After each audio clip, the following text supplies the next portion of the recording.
நம்ம ஏகே சாருடைய good bad again பத்தி சொல்லி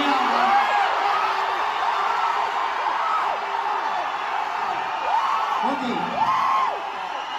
AK good bad அகலி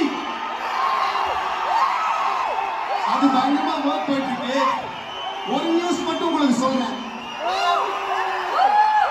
Ajith sir and Adhik sir without your permission இவங்களோட அன்பை பார்த்து இதையும் நான் சொல்லிடுறேன். ஓகேயா? அஜித் சார் படத்துல குட் பேட் அக்லில ஒரு பாட்டு பண்ணிருக்கோம். அதுக்கு அவர் ஆடி இருக்காரு பாருங்க.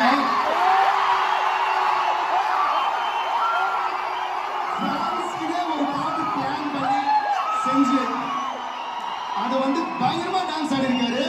நான் பார்த்து மிரண்டேன். நான் இப்ப பேசுற மாதிரி குட் பேட் அக்லில அஜித் சாரோட பாட்டு பயங்கரமான பிக்சர், பயங்கரமான டான்ஸ். இது ரெண்டும்